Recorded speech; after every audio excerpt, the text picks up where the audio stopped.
యేసుక్రీస్తు నామములో మీ అందరికీ కూడా హృదయపూర్వకమైన వందనాలు తెలియజేస్తున్నాను.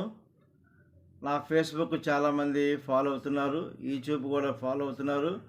మంచి మంచి కామెంట్స్ కూడా నాకు పెడుతున్నారు. మీ అందరికీ కూడా మరొకసారి హృదయపూర్వకమైన వందనాలు తెలియజేస్తున్నాను. ప్రియులారా, నేను ఈ మధ్యకాలంలో నేను ఒక పొలిటికల్గా వాట్సాప్లోని నేను ఒక మెసేజ్ ఫార్వర్డ్ చేశాను. ఏమిటి అని అంటే, ఈ రోజుల్లోని ఇప్పుడు జరుగుతున్నటువంటి వేడివేడిగా హాట్గా జరుగుతున్నటువంటి రాజకీయ సమావేశాలు, ఈ రాజకీయ సమావేశాలలో పాల్గొన్నటువంటి క్రైస్తవులకు మాత్రమే ఈ వీడియో నేను చేస్తున్నాను. నేను చెప్పే మాటలు మీకు హాస్యాస్పదంగా ఉండవచ్చును, అయితే ఇది సత్యము. ఏమిటనంటే, ఈరోజు క్రైస్తవులు కూడా చాలామంది రాజకీయ నాయకులతో తిరుగుతూ, రాజకీయాలు జెండాలు మోస్తూ చేస్తున్నారు. ఓకే, అయితే కొంతమంది వ్యక్తులు, అందరూ కాదు, కొంతమంది వ్యక్తులు బీజేపీ ప్రభుత్వము కేంద్రంలో రాకూడదని, మనం అంతా కలిసికట్టుగా ఏకాంతంతో ఏకమనస్సు ప్రార్థన చేయాలని మరి కొంతమంది ప్రార్థనలు చేస్తున్నారు. వాట్సాప్లో నేను ఏమని మెసేజ్ పెట్టానంటే, బీజేపీ కేంద్రంలో ఓడిపోవాలి అని ప్రార్థించుట వాక్యానుసారమా అని ఒక మెసేజ్ని ఫార్వర్డ్ చేశాను. మరొకసారి చెప్తున్నాను, బీజేపీ ప్రభుత్వము కేంద్రంలోని ఓడిపోవాలని క్రైస్తవులుగా మనం ప్రార్థన చేయటం వాక్యానుసారమా అన్నది నేను ఫార్వర్డ్ చేశాను. చేస్తే ఏం చెప్పానంటే, మీ కామెంట్ అవునైతే అవునని చెప్పండి, లేదంటే లేదని చెప్పండి అని చెప్పని నేను వాళ్ళ యొక్క కామెంట్ని కూడా కామెంట్ పెట్టాను. మరి నేను ఇంచుమించుగా ఈ కామెంటు ఈ వాట్సాప్లో నేను సుమారుగా 250 మంది పాస్ట్ గారులకు పంపించాను. విశ్వాసులు కాదు, పాస్ట్ గారులకే నేను పంపించాను. ఒక 4-5 విశ్వాసులు పంపించాను. బీజేపీ ప్రభుత్వము కేంద్రంలో ఓడిపోవాలని క్రైస్తవులుగా, దేవుని బిడ్డలుగా ప్రార్థించుట వాక్యావసరమా అవునా కాదా అంటే, కొంతమంది ఇది వాక్యానుసారము కాదు అని కొంతమంది మెసేజ్ పెట్టారు నాకు. మరి కొంతమంది ఇది వాక్యానుసారమే అని కొంతమంది మెసేజ్ నాకు పెట్టారు. మరి కొంతమంది నేను పంపించిన మెసేజ్ని చూసి కూడా మనకెందుకు వచ్చిన గొడవలే అని కొంతమంది నేను పెట్టిన మెసేజ్కి ఏ రిప్లై, ఏ కామెంట్ కూడా చేయలేదు. సరే, ఏది ఏమైనప్పుడు కూడా నా మెసేజ్ అందరూ చూశారు, కొంతమంది స్పందించారు, కొంతమంది స్పందించలేదు. అందరికీ కూడా మరొకసారి హృదయపూర్వకమైన వందనాలను తెలియజేస్తున్నాను. ఎందుకంటే మనకి పార్టీలతో మనకి సంబంధం లేదు. అయితే ఒకటండి, మీరు ఏమనుకుంటున్నారు, బీజేపీ కేంద్రంలో కానీ ఒకవేళ గెలిస్తే క్రైస్తవులకి, మైనారిటీ వర్గాలకి ఓటు హక్కు ఉండదని, రాజ్యాంగము మారిపోతుందని, అలాగే జాతీయ జెండా తీసివేసి కాషాయ జెండా వస్తుందని, రామరాజ్యం వస్తుందని, కాబట్టి క్రైస్తవులు మరి చాలా ఇబ్బందులు పాలవుతారని అని మన ఆలోచన. నా ఆలోచన కూడా అంతే, కరెక్టే. అంటే నేను చెప్పవలసిన విషయం ఏంటంటే, నాకు కూడా వ్యక్తిగతంగా బీజేపీ ఓడిపోవాలనే ఉంటుంది నాకు కూడా. ఎందుకంటే బీజేపీ అనేది మతతత్వ పార్టీ. కాబట్టి అది ఓడిపోవాలా. ఓడిపోయి ఏ పార్టీ రావాలా కేంద్రంలోని? కాంగ్రెస్ ప్రభుత్వం రావాలి. కాంగ్రెస్ ప్రభుత్వం వస్తే మనకు అన్ని విధాలా బాగుంటుంది. అది నా వ్యక్తిగత అభిప్రాయము. అయితే బైబిల్ దగ్గరికి వచ్చేసరికి మరి కొంతమంది బీజేపీ ఓడిపోవాలని ప్రార్థిస్తున్నారు. అది అంత మాత్రము లేఖనానుసారం కాదని నా యొక్క అభిప్రాయం. మీరు నమ్మితే నమ్మవచ్చును, లేకపోతే లేదు. నా అభిప్రాయాన్ని మీతో నేను షేర్ చేసుకుంటున్నాను అంతే. అంతకంటే మించింది ఏమీ లేదు. ఆ పార్టీ ఓడిపోవాలి, ఈ పార్టీ గెలవాలని ఒక ఉన్నతమైన ప్రార్థన, దేవునికి చెప్పుకునే ప్రార్థన ఒక పొలిటికల్గా వాడడము, పొలిటికల్కు ఆ పార్టీ ఓడిపోవాలి, ఈ పార్టీ గెలవాలి అని ప్రార్థించడం అన్నది వాక్యానుసారం అన్నది కాదు. ఎందుకంటే మనము ఈ లోక సంబంధమైనటువంటి మనుషులమా? ఎంత మాత్రమో కాదని తెలిసి కూడా మనం ఎందుకు ఈ లోకంలో మనం శాశ్వతంగా ఈ లోకంలో ఉండిపోతున్నట్టు? మరి ఆ పార్టీ ఓడిపోవాలి, ఈ పార్టీ గెలవాలని ఎందుకు ప్రార్థన చేస్తున్నారు? కాబట్టి బైబిల్ ఒప్పుకోదు, బైబిల్ సమర్థించదు. వ్యక్తిగతంగా మనకు ఉండొచ్చు అభిప్రాయాలు, అది నేను ఏకీపిస్తాను. అయితే మన లోక సంబంధం కాదు. యేసుప్రభు వారు కానీ అపోస్తలులు కానీ పలానా పార్టీ ఓడిపోవాలి, పలానా పార్టీ గెలవాలి అని వాళ్ళు ఎక్కడ కూడా మనకి చెప్పలేదు. చెప్పలేనప్పుడు మనం ఎలా ప్రార్థన చేస్తాం? మనం ఎలా ప్రార్థన చేయాలి? రాజుల కోసం ప్రార్థన చేయాలి మనం. ఎందుకంటే అధికారుల కోసం ప్రార్థన చేయాలి, వాళ్ళ మారు మనసు కోసం ప్రార్థన చేయాలి, అంతే కదండి. ఎందుకంటే వాళ్ళు ఏ ఆత్మ నశించిపోవట్లేదు, దేవుని చిత్తం కాదు. కాబట్టి వాళ్ళు దేవుడి దగ్గరికి మనం నడిపించాలి. దానికోసం మనం ప్రార్థన చేయాలి. మనం యాజకులము, రాజులైన సమూహం మనం. కాబట్టి యాజక సమూహం మనము. కాబట్టి మనం ఆ విధంగా ప్రార్థన చేయాలి తప్పించి పలానా పార్టీ ఓడిపోవాలి, పలానా పార్టీ గెలవాలి అని ప్రార్థన చేయడం వాక్యానుసారం కాదు. ఒక సందర్భంలోనే యేసుప్రభు వారు ఇంకా సిలువ వేసే ముందు నైటు ఆ గెత్సేమనే తోటలో ప్రార్థన చేస్తుండగా ఆ యొక్క యేసుప్రభుని పట్టుకోవడానికి వచ్చినటువంటి కొంతమంది ఆ సైన్యము, భటులు అనొచ్చు, ఆ భటులు పట్టుకోవడానికి వచ్చారు.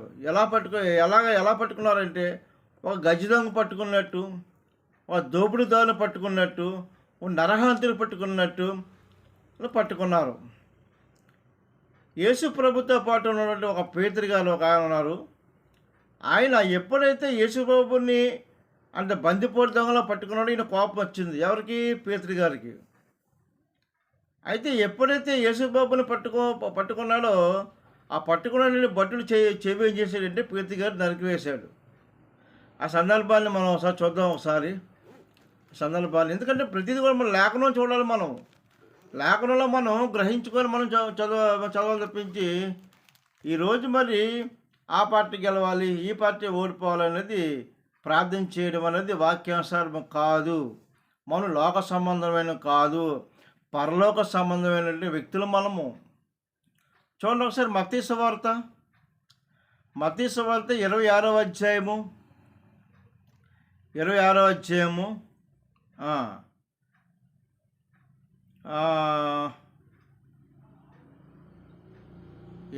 వచనం నుంచి చదువుతున్నాను. 49 నుంచి చదువుదాం. ఓకే, అక్కడికి ఎలా పట్టుకొని వచ్చారంటే, ఎలా గుర్తించారంటే ఇస్కరియా యోధ ఎప్పుడైతే యేసులోని ముద్దు పెట్టుకున్నారో ఆ ముద్దు పెట్టుకోగానే యేసులోపు ఇతనని చెప్పి గ్రహించి వాళ్ళు పట్టుకున్నారు. 50 యేసు అంటారు, చెలికాడా, ఎవరితోటి? ఇస్కరియోతో చెప్తున్నాడు, చెలికాడా నీవు చెయ్యవచ్చినది చెయ్యమని అతనితో చెప్పగా వారి దగ్గరకు వచ్చి ఆయన మీద పడి ఆయనను పట్టుకొనిరి. యేసును పట్టుకున్నారట. ఇదిగో యేసుతో కూడా ఉన్న వారిలో ఒకడు చెయ్యి చాచి కత్తి దూసి ప్రధాన యాజకుడు దాసుని కొట్టి వాని చెవి తెగ నరికెను. ఎప్పుడైతే యేసుప్రభుని ఎప్పుడైతే పట్టుకున్నాడో ఆ యొక్క ఆ ప్రధాన యాజకుడు దాసుని కొట్టి అతని చెవిని నరికేశాడు. ఎవరు నరికేశారు? పేతురు గారు. ఈ సందర్భంతో మీకు తెలుసు. అయితే ఇది 52వ వచనం ప్రాముఖ్యమైన విషయం. ఈ వచనం కోసమే నేను పై వచనాలను నేను చదువుతున్నాను. 52 యేసుప్రభు అంటున్నారు, నీ కత్తి పేతురు గారితో అంటున్నారు ఏమన్నా, నీ కత్తి వరలో తిరిగి పెట్టుము, కత్తి పట్టుకున్న వారందరూ కత్తి చేత నశించుదురు. కత్తి ఎవరైతే పట్టుకుంటారో ఆ కత్తి చేత నశిస్తారు అని చెప్తూ యేసుప్రభు అంటున్నారు, ఈ సమయమును నేను నా తండ్రిని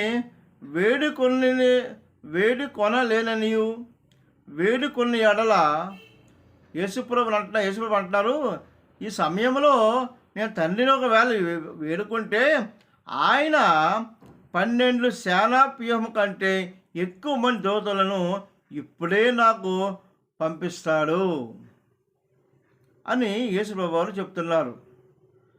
అయితే ఆయన తండ్రిని వేడుకోలేదు. ఎందుకు వేడుకోలేదు?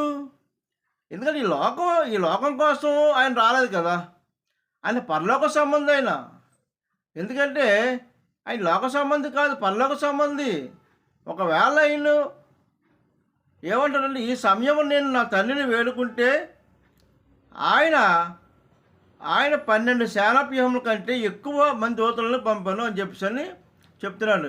పేతురు, ఎందుకు కంగారు పడుతున్నావు? ఏమిటి? ఈ సమయాన్ని నా తండ్రిని వేడుకుంటే 12 సేనావ్యూహముల కంటే ఎక్కువ మంది దూతలను ఇప్పుడే నాకు పంపిస్తాడు అని చెప్పి లేఖనం సెలవిస్తుంది.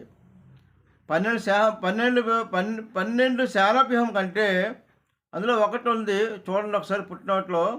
ఒక వ్యూహం అంటే 6,000 మంది యోధులట.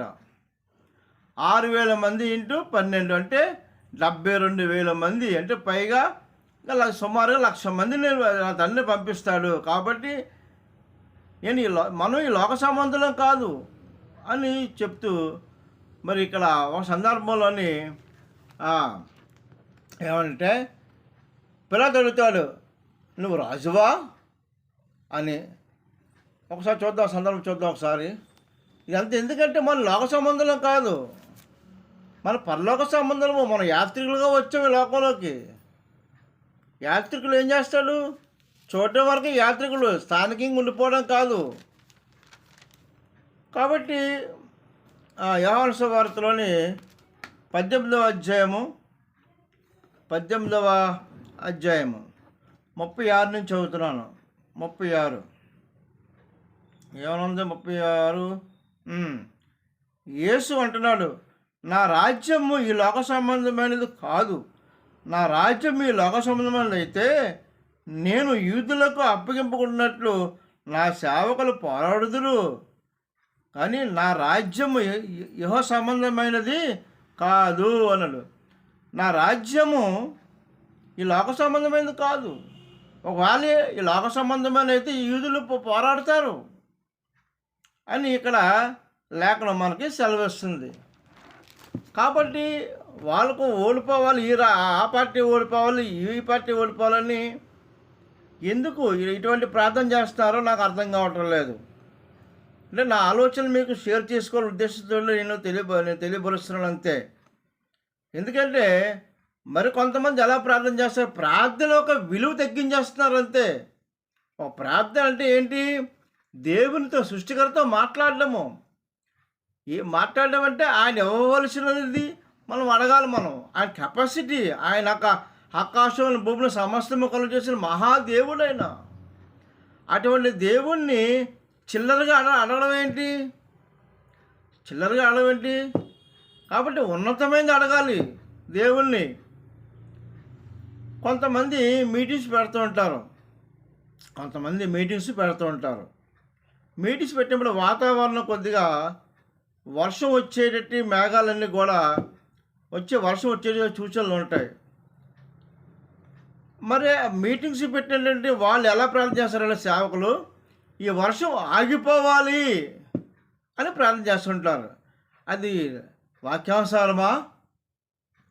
వాక్యానుసారం కాదు. ఎందుకంటే వర్షం అనేది వర్షం అనేది ఎవరి ఆధీనంలో ఉంటుంది? దేవుని ఆధీనంలో ఉంటుంది. దేవుడు చెబితే వర్షం వస్తుంది. కాబట్టి నువ్వు వర్షం ఆగిపోమంటున్నావు, నీ మీటింగ్ జరగడం కోసము వర్షం ఆగిపోమంటున్నామంటే దేవుడిని ఆగిపోమంటున్నావా? ఆలోచించాలా. కాబట్టి మనం ఏ ప్రార్థన చేస్తున్నాము? మనం దేనికోసం వచ్చాము? నశించిపోతున్న ఆత్మల పట్ల భారం కలిగి వాళ్ళని రక్షించాలి. మనం ఏ ఆత్మ నశించిపోకుండా ఉండగా డ్యూటీ మనకు ఆ బాధ్యత మనకి ఇచ్చేది. ఈ బాధ్యత విడిచిపెట్టి నువ్వు ఆ పార్టీ వెనకాల తిరగడు, ఈ పార్టీ వెనకాల తిరగడు, ఆ జెండలో మోయడు, ఈ జెండలో మోయడం ఏమిటి? కాబట్టి ఆ పార్టీ ఓడిపోవాలి, ఈ పార్టీ గెలవాలి అని ఈ పనిలో ఉండిపోతున్నారు. రాజకీయం ఒక కంపు లాంటిది. ఈ రాజకీయంలో పడితే అన్నకు తమ్ముడు ఉండడు, తమ్ముడికి అన్నీ కూడా ఉన్నాడు. అలాగే తండ్రికి కూతురు ఉండదు, కూతురికి తండ్రి ఉండదు. విభేదాలు వచ్చేస్తుంటాయి రాజకీయాల్లోని. కన్న పిల్లలే విడిపోతున్నారు రాజకీయాలు. నువ్వు ఆ పార్టీ, నువ్వు ఈ పార్టీ అని ఇంట్లో అల్లరి అల్లరి అల్లరి అల్లరి, పగలు ప్రతీకారాలతో రగిలిపోతూ, అప్పుడు దాకా వాళ్ళు ఎంత సామరస్యంగా ఉన్న కుటుంబం ఈ రాజకీయాల్లో ఉండడం వల్ల ఒకరు భద్రశత్రులు అయిపోయి నువ్వెంతంటే నువ్వెంతని కొట్టుకుంటున్నారు. ఎవరు? ఒక కుటుంబ సభ్యులే, బయట వాళ్ళు కూడా కాదు. కాబట్టి ఎందుకు ఈ రాజకీయాలు? కాబట్టి ఈ రాజకీయాలతో మనకు అనవసరం. రాజకీయాలు మన పిలుపేంటి? దేవుని పిలుపేంటి? మన పిలుపేంటి? ఆత్మలను కాపాడే పని మనకి. ఆ పనిలో ఉండాలి తప్పించి మనము ఈ రాజకీయాల్లో ఉండడం అనేది సరైన పద్ధతి కాదని నా అభిప్రాయము. అంతే, అంతకంటే మించింది ఏమీ లేదు. కాబట్టి ఇప్పుడు ఏ రాజ్యం రావాలో, ఏ ప్రభుత్వం రావాలన్నా దేవుని చిత్తంలో ఉంటుంది. అందుకనే అపొస్తలుల కార్యాలు 1:6లో ఒక మాట ఉంటుంది. యేసు ప్రభు దగ్గరకు వచ్చి శిష్యులు అడుగుతారు, ప్రభువా ఈ రాజ్యం ఇశ్రాయేలుకి మళ్ళీ అప్పగిస్తావా అని ఒక వచ్చి ఉంటుంది. ఒకసారి చదవండి. ఒకసారి అపొస్తలుల కార్యాల్లోని 1:6లో ఉంటుంది మాట. 1:6. కాబట్టి వారు కూడినప్పుడు, ప్రభువా ఈ కాలమందు ఇశ్రాయేలుకు రాజ్యం మరలా అనుగ్రహించుదువా అని ఆయన అంటున్నాడు, కాలములు సమయములను తండ్రి తన స్వాధీనపరుచుకొని ఉన్నాడు, వాటిని తెలుసుకొనుట మీ పని కాదు. కాబట్టి మనం చేయవలసిన పని, ఏ పని అప్పగించాడు? ఆత్మలను కాపాడాలి, ఆత్మల పనిలో మనం ఉండాలి. ఆ పని అప్పగించాడు. వీళ్ళే అడుగుతున్నారు, ప్రభా ఈ కాలములు ఇశ్రాయేలుకు రాజ్యము మరలా నువ్వు అనుగ్రహించదువా అని అడగగా ఆయన అంటాడు, కాలములు సమయంలో తండ్రి తన స్వాధీనపరుచుకున్నాడు, వాటిని తెలుసుకున్నట మీ పని కాదు. కాబట్టి తండ్రికి అప్పగించాలి. ఏ పార్టీ గెలిస్తే ఏంటి, ఏ పార్టీ ఓడిపోతే ఏంటి, మనకెందుకు ఇవన్నీ? అవన్నీ మనకు అవసరం? అవన్నీ చెప్పండి సోదరులారా, చెప్పండి ప్రేమైన వాళ్ళారా. కాబట్టి వాటిని తెలుసుకుంటే మీ పని కాదు. ఎందుకంటే ఒక ప్రభుత్వం రావాలన్నా, ఒక ప్రభుత్వం ఓడిపోవాలన్నా సరే దేవుని యొక్క ఆధీనంలోనే ఉంటుంది. ఎందుకంటే ఏ ప్రభుత్వం అయినా సరే ఆయన అందు సృజించబడ్డది. చూద్దాం ఒకసారి కొలస్సీ రాసిన పత్రికలో చూద్దాం. ఒకసారి కొలస్సీ రాసిన పత్రికలోని ఒక మాట ఉంటుంది. కొలస్సీ రాసిన పత్రిక 1వ అధ్యాయము, కొలస్సీ రాసిన పత్రిక 1వ అధ్యాయము ఏమనుందంటే 16వ వచనం నేను చదువుతున్నాను. జాగ్రత్తగా మీ బైబిల్ ఉన్నవారు మీరు కూడా తెలవలసిందిగా మనం చేసుకుంటున్నాను. 1:16. ఎలా అనగా ఆకాశం ఉందనియు భూమి మీద ఉన్నయు దృశ్యమైనవి కానీ అదృశ్యమైనవి కానీ అవి సింహాసనములైనను, ప్రభుత్వములైనను, ప్రధానులైనను, అధికారములైనను సర్వము ఆయన యందు సృజించబడేను. దేవుని స్తోత్రం. ఏదైనా దృశ్యమైన అదృశ్యమైన సింహాసనములైన, ప్రభుత్వములైన, ప్రధానులైన, అధికారులైన సరే సర్వము ఆయన యందు సృజించబడిన. దేవుని వల్ల కలుగుతాయి ఇవన్నీ కూడా. ఒక రాజకీయ పార్టీ రావాలన్నా, ఓడిపోవాలన్నా దేవుని యొక్క ఆధీనంలో ఉంటే తప్పించి మనం ఓట్లేస్తే గెలిచేది కాదు. దేవుడి ప్రణాళిక ఉంటుంది, ఒక ప్రణాళిక. ఆ ప్రణాళిక ప్రకారంగానే దేవుడు చేస్తాడు. ప్రియమైన వాళ్ళారా,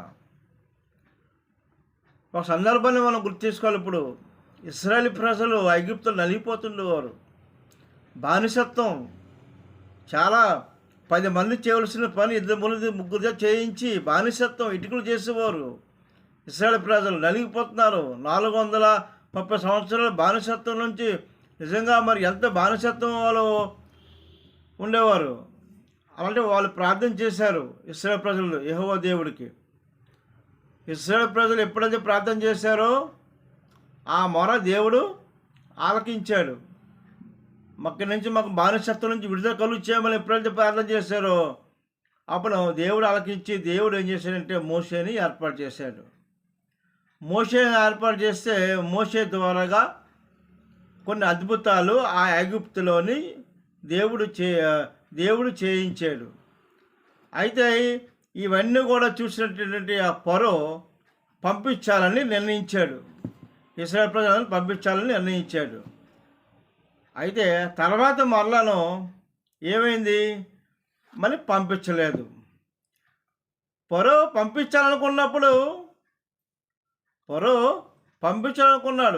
మరి ఎందుకు పంపించలేదు? పంపించకూడదని కఠినమైన మనసు ఎవరిచ్చారు ఫరోకి? దేవుడు ఇవ్వలేదా? మరి పంపించాలి అనే మనసు ఎవరిలో కలిగింది? దేవుడే. పంపించాలన్నా దేవుడే, కఠిన మనస్సు ఇవ్వాలన్నా దేవుడే. కాబట్టి ఏది జరిగినా సరే దేవుడే చేస్తాడు. హిందువులో మాట అంటుంటారు, శివుడు ఆజ్ఞ లేనిదే చేమైనా కొట్టదు అని. శివుడు అంటే సుప్రదమైన దేవుడు. శివుడు అంటే మీరు మళ్ళీ వాళ్ళ దగ్గరికి వెళ్ళిపోకండి. కాబట్టి ఆయన ఆజ్ఞ లేనిది ఏది జరగదు. కాబట్టి ఆ పార్టీ ఓడిపోవాలి, ఈ పార్టీ గెలవాలి అని ప్రార్థన చేయడం అనేది వాక్యానుసారం కాదని నా యొక్క అభిప్రాయము.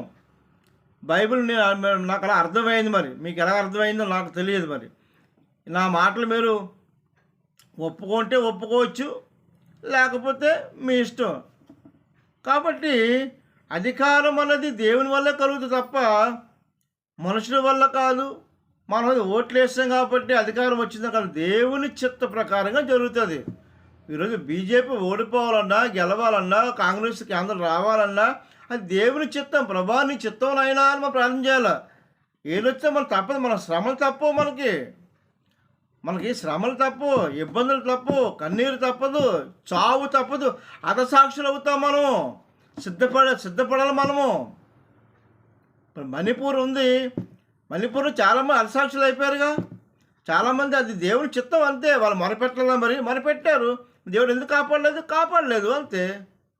అక్కడ జరగాలంతే. ఆ మధ్యకాలంలో చాలామంది టెర్రరిస్టులు 22 మందిని యవనస్తుల్ని ఒక యూనిఫామ్ వేసుకుని పీకలు కట్ చేస్తారు. మీకు గుర్తుందో లేదో? మరి వాళ్ళు మొరపెట్టుంటారుగా. వాళ్ళు మొరపెట్టే ఉంటారు కదా. మనం జరగాలి. ఎందుకంటే మన దేవుని పట్ల మనం హతసాక్షులు అవ్వాలా. దేవుని మనం సమర్పించుకున్న వాళ్ళే హతసాక్షులు అవుతారు. కాబట్టి ఈ విషయాల్లో మనం గుర్తెరగాలి. మనకి బీజేపీ వచ్చిన మనకి ఏమీ పర్వాలేదు, ఏ పార్టీ వచ్చినా మనకు పర్వాలేదు. దేవుని చిత్త ప్రకారంగా ఏదైనా జరుగుతుంది. ఒకసారి ఒక చదువుతాం ఒక వచనాన్ని. రోమిలు రాసిన పత్రికలో ఒక చక్కటి మాట ఉంటుంది. రోమిలు రాసిన పత్రిక 13వ అధ్యాయంలోని చక్కటి మాట ఉంటుంది. నిజంగా అది చాలా అద్భుతమైనటువంటి మాట. అది పౌలు గారు రాస్తూ ఏమంటారంటే 13వ అధ్యాయము, జాగ్రత్తగా మీరు బైబిల్ ఉన్నవారు కూడా మీరు తెలవలసి మనం చేసుకుంటున్నాను. 13వ అధ్యాయం చదువుతున్నాను. ఏమనుందంటే, ప్రతి వాడును పై అధికారులకు లోబడి ఉండవలెను. నంబర్ 1, ఎలా అనగా దేవుని వలన కలిగిన తప్ప మరి ఏ అధికారమును లేదు. నోట్ చేసుకోండి పాయింట్. ఒక ప్రభుత్వం రావాలన్నా, ఒక ప్రభుత్వం పోవాలన్నా అది దేవుని ఆధీనంలో ఉంటుంది. నీ ఆధీనం, నా ఆధీనం కాదు. ఆ పార్టీకి వెళ్ళవాలి, ఈ పార్టీకి వెళ్ళి ప్రార్థన చేయడం కాదు, దేవుని చిత్తం. ఈ వాక్యాలను బట్టి మనం చదువుతున్నాను, జాగ్రత్తగా వినండి ప్రియమైన వాళ్ళారా. ప్రతి వాడును పై అధికారులకు లోబడి ఉండవలని ఎలా అనగా దేవుని వలన కలిగిన తప్ప మరి ఏ అధికారమును లేదు చెబుతూ, ఉన్న అధికారములు దేవుని వలనే నియమింపబడి ఉన్నవి. దేవుని స్తోత్రం. ఎవరి వల్ల అంటే అధికారాలు, ఎవరి వల్ల అంటే ప్రభుత్వాలు ఉంటాయి. ఎవరు దీన్ని సృష్టిస్తారు? ప్రభుత్వాలు. ఇందులో చదువుకున్న కొలస్సీ పత్రిక 1:16 ప్రభుత్వాలైనను సింహాసనములైనను ఆయన యందే సృజించబడిన ఉంది. దేవుని వల్లే ఉంటాయి. దేవుని చిత్త ప్రకారం నడిస్తే ఏదైనా సరే, కేంద్రంలో ఏ ప్రభుత్వం రావాలన్నా, లేకపోతే స్టేట్లో ఏ ప్రభుత్వం రావాలన్నా, ఏ అధికారం రావాలన్నా సరే దేవుని చిత్తం. మళ్ళీ చదువుతున్నాను, వచ్చిన చాలా జాగ్రత్తగా గమనించండి. ప్రతి వాడును పై అధికారులకు లోబడి ఉండవలను, ఎలయనగా దేవుని వలన కలిగిన తప్ప మరి ఏ అధికారము లేదు. ఉన్న అధికారములు దేవుని వలన నియమింపబడి ఉన్నవి. దేవుని వలన నియమింపబడి ఉన్నది. దేవుని వలన నియమింపబడి ఉన్నవి. దేవుని చిత్తం, దేవుని వల్ల నియమింపబడినవి ఇవన్నీ కూడా. కాబట్టి 2వ వచనం, అధికారులను ఎదిరించే దేవుని నియమమును ఎదిరించేవారు తమ మీదకే తాము శిక్ష తెచ్చుకుందరు. ఒకవేళ ఆ పార్టీ రాకూడదు, ఈ పార్టీ ఓడిపోవాలి, ఎప్పుడైతే మీరు ఎదిరిస్తారో వాళ్ళు ఎదిరించినట్టు కాదు, దేవుని ఎదిరించే దేవుని శిక్షలో మీరు పాత్రలు అవుతారు. మీరు అది లేక నాకు అర్థం. ఒకవేళ మీకు ఏమైనా వేరే అర్థమైతే నాకు తెలియపరచండి. నా నెంబర్కి, నా వాట్సాప్ నెంబర్లో మెసేజ్ పెట్టండి. నా వాట్సాప్ నెంబర్ 9390607441. కాబట్టి ఏదైనా సరే దేవుని నియమ ప్రకారంగా ఉంటుంది. ఒకవేళ ప్రభుత్వాలు ఒకవేళ ఎదిరించినట్టే దేవుని మీరు వ్యతిరేకించినట్టే.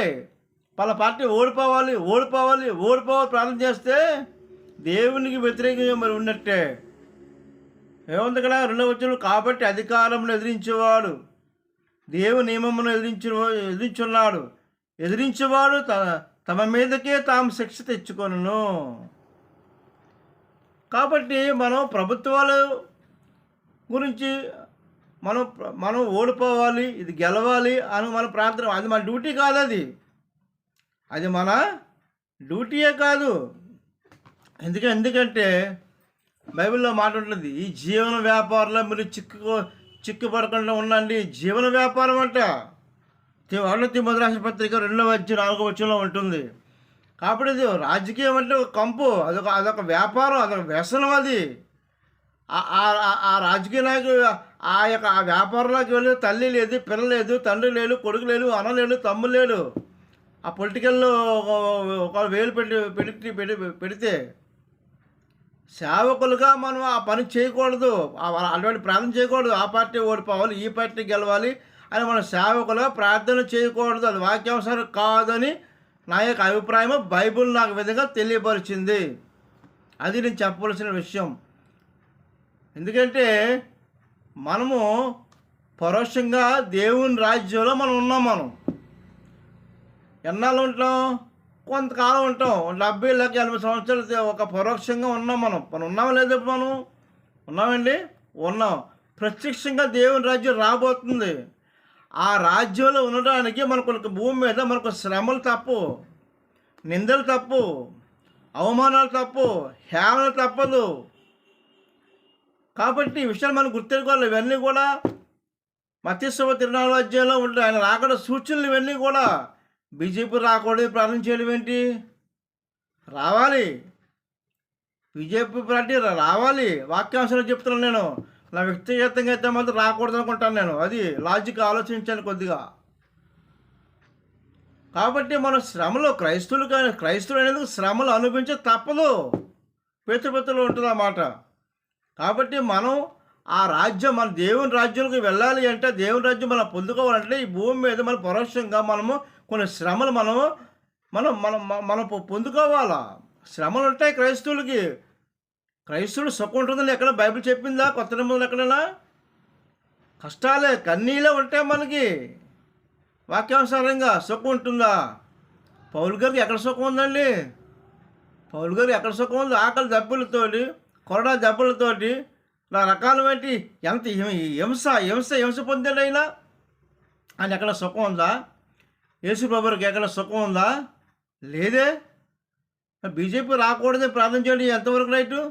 రావాలి, ఎంత వస్తుంది, అది ఆయన చిత్తం, అది మన చిత్తం కాదు. కాబట్టి విషయాలు మీరు గ్రహించుకుంటారని నేను మనవి చేసుకుంటున్నాను.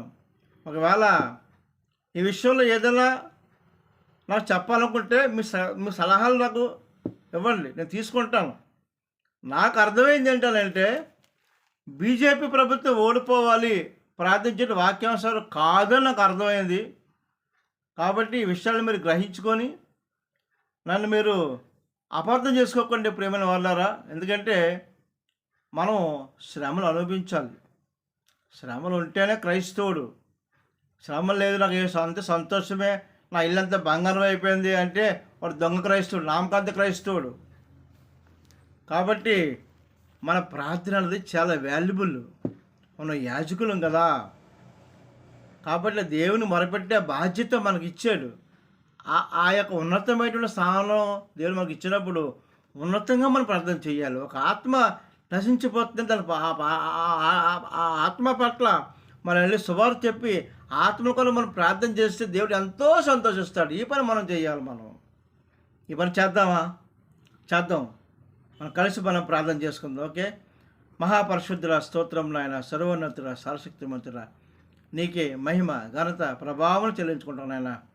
ప్రభా, ఈ రాజకీయాలు ప్రభా అది ఓడిపోవాలి, ఇది ఓడిపోవాలి, ప్రార్థించుట వాక్యానుసారం కాదని ప్రభానైనా బైబిల్ సెలవిస్తుంది. కాబట్టి నాకు అర్థమైంది ప్రభా.